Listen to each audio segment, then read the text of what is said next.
Right.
Now I gotta say, I love and I hate these Harbor Freight grinders.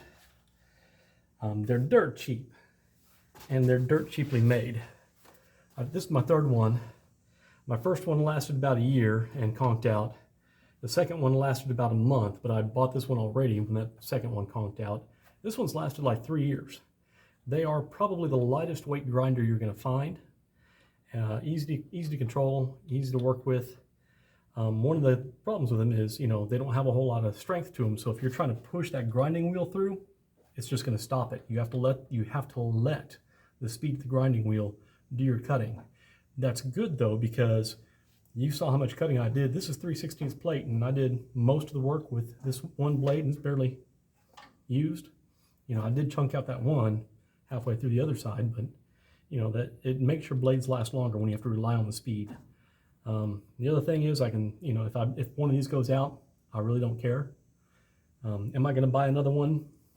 It's up in the air. I really like the weight of them. I don't like the quality. So anyways, but yeah, the cuts went nice and smooth. I think that's going to work.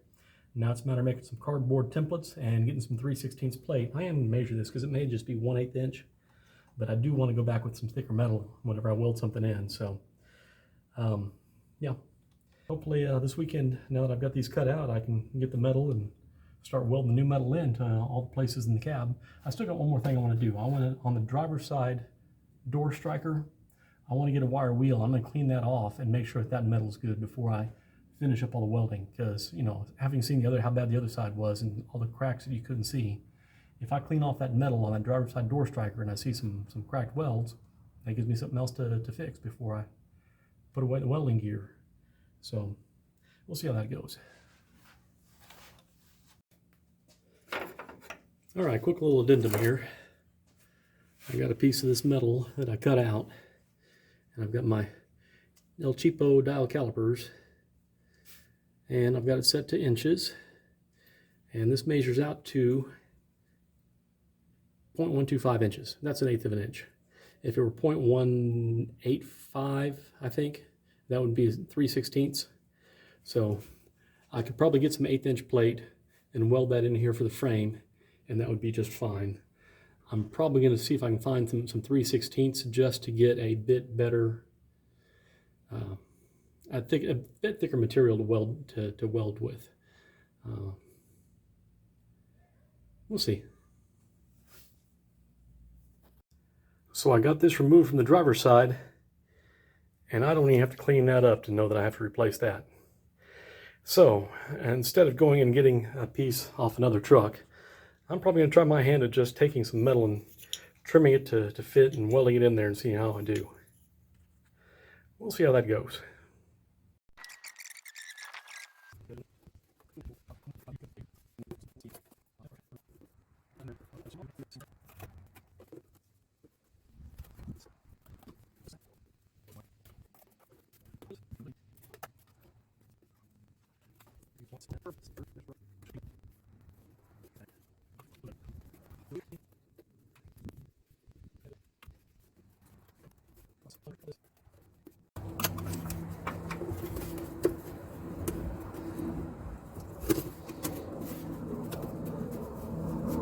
That's about as perfect as it's going to get. And there's my cardboard templates to cut my metal from. So let's go take a look at the metal I got today and see how we can fit these two templates on there, because I kind of went a little small on my metal.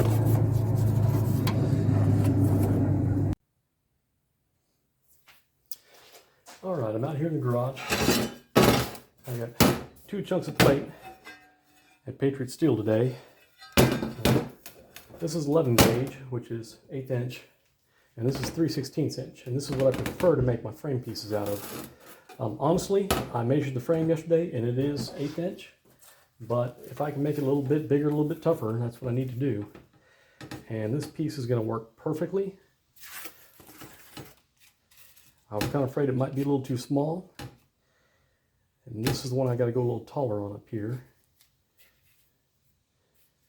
But that'll work, and I'll have a little bit of chunk left over.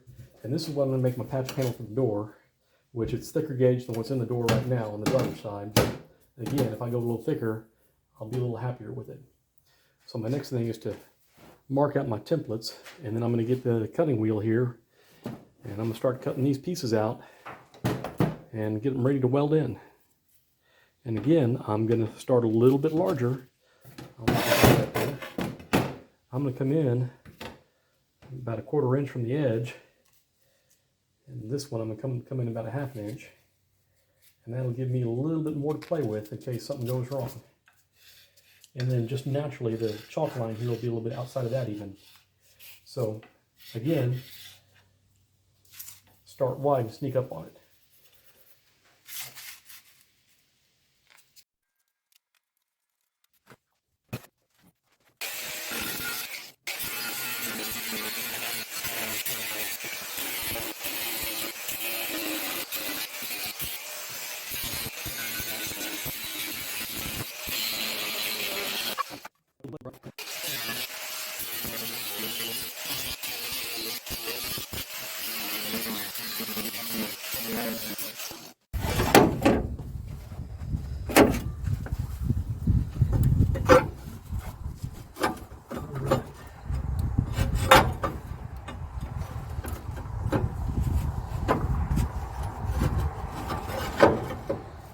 Angles look like they're right. It's just everything's just a little big, so I just need to go and trim everything down on these sides. That top edge is going to have to get trimmed down a fair amount, but it's close. That's what I like. It's not too small yet, and I hope it doesn't get that way.